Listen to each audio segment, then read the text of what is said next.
Assalamu alaikum, class 4, lecture number 4. The topic is basic concept of geometry. Geometry का मतलब होता है measurement of earth. अर्थ को हम लोग अर्थ की हम लोग मेजरमेंट करते हैं. कैसे मेजरमेंट करते हैं? Through lines, through rays, through line segment, through dot point. तो आपके पास जो बेसिक कॉन्सेप्ट है ज्योमेट्री का वो ये है कि व्हाट इज़ दिस. हम लोग इसको क्या कहते हैं? इसको हम लोग क्या कहते हैं? ये क्या है? आपके पास एक डॉट है, तो डॉट इन ज्योमेट्री को क्या कहते हैं? पॉइंट. क्या है ये? पॉइंट. Understand students? अब आपके पास दो पॉइंट्स के दरमियान का जो डिस्टेंस होता है, फिक्स्ड पॉइंट, आपके पास फिक्स्ड है ये दोनों पॉइंट, और इन दोनों के दरमियान का जो डिस्टेंस होता है वो क्या कहलाता है? यहाँ पर क्या है? फिक्स्ड है ये. अगर मैं ये बोलूँ कि ये 3 सेंटीमीटर है और ये क्या है? ए पॉइंट है और ये बी पॉइंट है, तो ये फिक्स्ड है. हम लोग इसको ना तो 3 से कम कर सकते हैं ना ही 3 से ज़्यादा कर सकते हैं. जो लाइन फिक्स्ड हो, जिसकी मेजरमेंट को हम लोग कम या ज़्यादा ना कर सकते हो, वो क्या कहलाती है? Line segment. क्या कहलाती है स्टूडेंट्स? Line segment. लेकिन आपके पास एक लाइन है, ओके स्टूडेंट्स, आपके पास एक लाइन है लेकिन उसके दोनों साइड पे एरो हेड्स हैं. क्या है? एरो हेड्स हैं. और मैं ये बोलूँ कि ये 3 सेंटीमीटर है या 4 सेंटीमीटर है, तो ये हम लोग नहीं कह सकते, क्योंकि हम लोग एरो हेड का ये मतलब होता है कि हम लोग लाइन को बड़ा या फिर छोटा कर सकते हैं. इसकी मेजरमेंट्स होती हैं वो फिक्स्ड नहीं रहती. इसकी इसलिए फिक्स्ड है क्योंकि हमने पॉइंट के साथ इनको फिक्स्ड कर दिया है. जिसके लाइन के साइड पे एरो हेड्स होते हैं वो लाइन छोटी बड़ी हो सकती है, तो उसकी मेजरमेंट फिक्स्ड नहीं होती, तो हम लोग उसको क्या कहते हैं? लाइन. वो जस्ट लाइन होती है. Okay students? और एक आपके पास एक लाइन है जिसकी एक पॉइंट तो फिक्स्ड है, एक फिक्स्ड है, तो उसको क्या कहते हैं? एक साइड पे एरो हेड है, तो इसका ये मतलब है कि एक साइड से फिक्स्ड है, इसको हम लोग चेंज नहीं कर सकते, लेकिन इस लाइन को हम लोग बड़ा या फिर छोटा कर सकते हैं. तो जिस साइड से एक लाइन जो है फिक्स्ड हो, एक साइड पे एरो हेड हो, तो उसको हम लोग कहते हैं रे. क्या कहते हैं स्टूडेंट्स? रे. और एरो हेड ना किसी साइड पे भी हो सकता है, इस साइड पे भी हो सकता है. आप लोग फिक्स्ड इस साइड से भी कर सकते हैं और एरो हेड इस साइड पे भी बना सकते हैं. Okay students? अब आपके पास होती है लाइन है, रे है, या जो भी है, रे ले लें या लाइन ले लें या फिर लाइन सेगमेंट ले लें, और आपको ये दरमियान में से कट कर रही है एक लाइन. इस साइड पे भी कर सकती है, आपको इस पॉइंट से भी कर सकती है, इस पॉइंट से भी कर सकती है, बिल्कुल स्ट्रेट भी कर सकती है. एक सेकंड लाइन जो है आपको कट करके उस आपके अंदर से गुजर के जा रही है, एक लाइन के अंदर से दूसरी लाइन कट करके जा रही है, तो वो क्या कहलाएगी? Intersecting line. Intersecting line. ये लाइन इसको इंटरसेक्ट कर रही है ना, इसको कट कर रही है, तो इसलिए ये क्या कहलाएगी? Intersecting line. जी स्टूडेंट्स, आपके पास एक लाइन है, या तो वो इस शेप में है, दोनों लाइंस इस शेप में हो, लेकिन वो दोनों साथ मूव कर रही हो, एंड तक जहाँ पे वो ट्रैवल कर रही हैं वो चलती जाएं, कहीं स्टॉप ना हो. लेकिन अगर वो आपस में टच ना करें और एक दूसरे को इंटरसेक्ट ना करें, इंटरसेक्ट मीन इस तरीके से ना करें, लेकिन वो साथ साथ चलती रहे, तो वो क्या कहलाती हैं? Parallel lines. कौन सी? Parallel lines. दो पैरेलल है लाइंस आपस में, वो साथ साथ तो मूव कर रही हैं, लेकिन ना तो वो टच हो रही हैं और ना ही एक दूसरे को इंटरसेक्ट कर रही हैं. टच अगर हो रही है इस सेंस में, लेकिन वो इंटरसेक्ट ना करें, एक दूसरे को इंटरसेक्ट ना करें, और वो साथ साथ चलती रहें, उनमें गैप हो, और वो क्या करें? वो पैरेलल लाइंस होती हैं. इस तरीके से भी होती हैं ये लाइंस, और ये लाइंस इस तरीके से भी होती हैं. ये both are parallel with each other. जी स्टूडेंट्स, अब आपके पास क्या है? मैंने एक लाइन सेगमेंट ड्रॉ किया है, एक लाइन ड्रॉ किया एंड एक रे ड्रॉ किया. तो अब मैं आपको ये बताऊंगी कि ये लाइंस हैं, ये मैंने ड्रॉ की हुई है, इनकी रिप्रेजेंटेशन कैसे होगी, हम लोग इनको रिप्रेजेंट कैसे करेंगे। अब आपके पास ये जो होते हैं ये नेमिंग होते हैं, ये नेम आपने दिए हुए हैं, ए को आपने ए एंड ए को बी, तो आपने ये किया ए एंड बी, इसके ऊपर आपने इसको रिप्रेजेंट कैसे करना है, आपने ये रिप्रेजेंट कर देना। इसका ये मतलब है कि लाइन के जो 2 पॉइंट है वो एक ए है और एक बी है।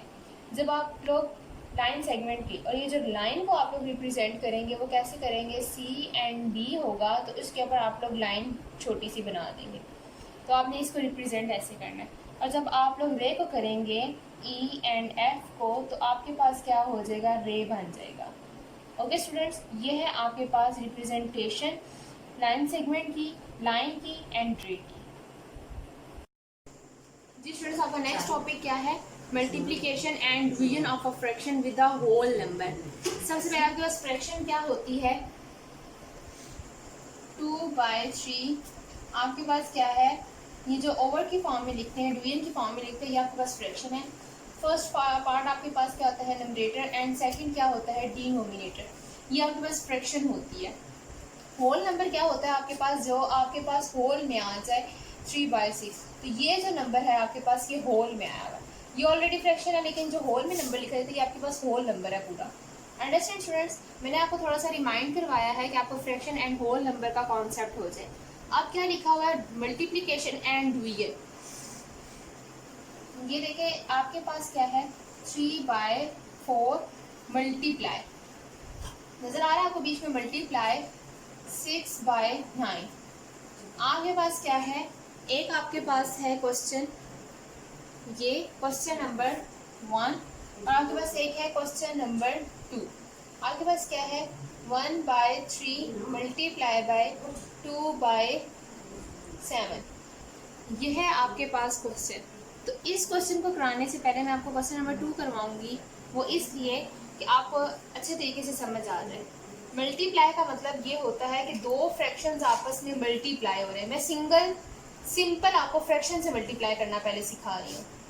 रियल में आपका जो टॉपिक है वो होल नंबर से मल्टीप्लाई करना है। पहले आप फ्रैक्शन से मल्टीप्लाई करना सीखें कि जब आपके पास एक फ्रैक्शन होती है सिंपली, तो आपके पास ये न्यूमरेटर है, ये भी न्यूमरेटर है, तो न्यूमरेटर से क्या हो जाएगा, मल्टीप्लाई, और डिनोमिनेटर किससे मल्टीप्लाई हो जाएगा, डिनोमिनेटर से। जब आपके पास ये मल्टीप्लाई होता है तो डायरेक्ट आपकी क्या लिखेंगे, 1 multiply by 2 is equal to 2 and 3 multiply by 7 is equal to 21। Understand students, आपके पास न्यूमरेटर से मल्टीप्लाई हो गया एंड डिनोमिनेटर से। अब आए क्वेश्चन नंबर 2 की तरफ कि आपने सबसे पहले क्वेश्चन में ये चेक करना है कि क्या हमारे पास एक सेम नंबर से मल्टीप्लिकेशन हो रही है। और मल्टीप्लिकेशन जो होती है वो या तो ऊपर नीचे सेम नंबर से होती है या फिर क्रॉस में मल्टीप्लाई होता है। आप आमने सामने सेम नंबर से मल्टीप्लाई नहीं कर सकते या कटिंग नहीं कर सकते।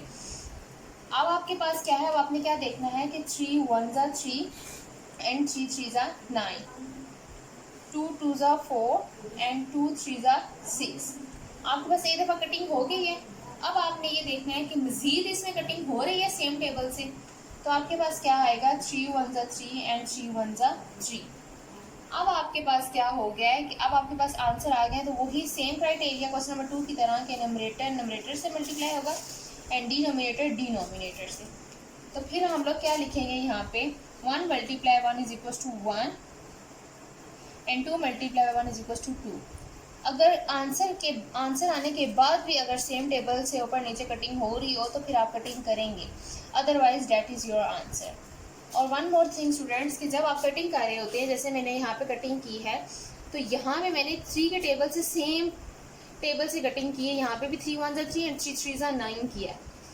इसका ये मतलब नहीं कि मैं सारों को 3 से ही या कटिंग कर रही हूँ। आपके पास क्रॉस में सेम टेबल में कटिंग होनी चाहिए या ऊपर सेम टेबल में कटिंग होनी चाहिए। अंडरस्टैंड स्टूडेंट्स, मैंने इसको 3 के टेबल से कटिंग किया, इसको 2 के टेबल से कटिंग हो रहे थे 2 डिजिट्स। या तो क्रॉस में कटिंग होगी या फिर ऊपर नीचे कटिंग होगी।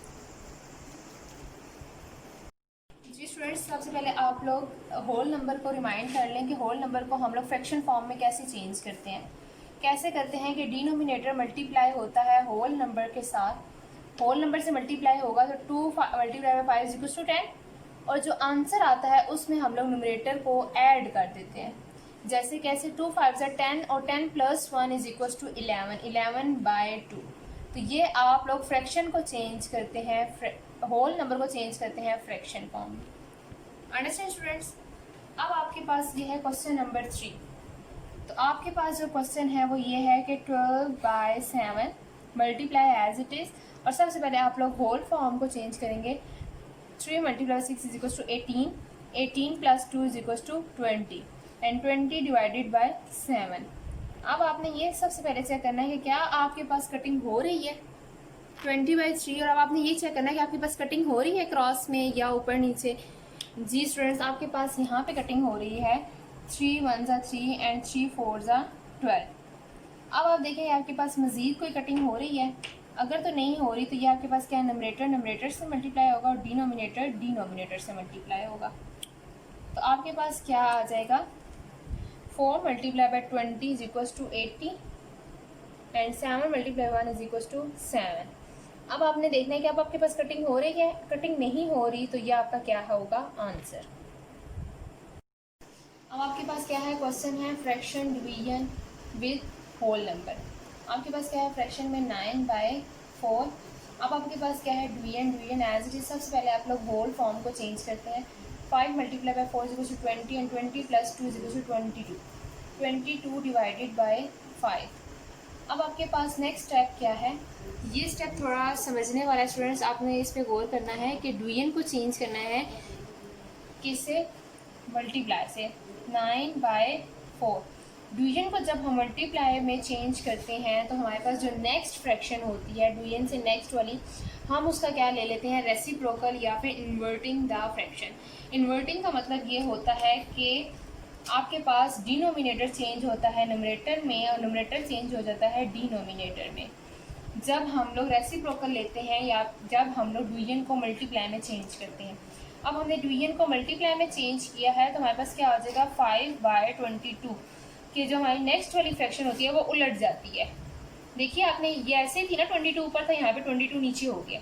तो हमने डिवीजन को जब मल्टीप्लाई में चेंज किया है तो उससे अगले वाली जो फ्रैक्शन थी उसको हमने उलट दिया, numerator change into denominator and denominator change into numerator. अब हमारे पास सेम एज इट इज़ वो पहले वाला क्वेश्चन बन गया। तो अब हमने क्या करना है, कटिंग चेक करनी है कि कटिंग हो रही है।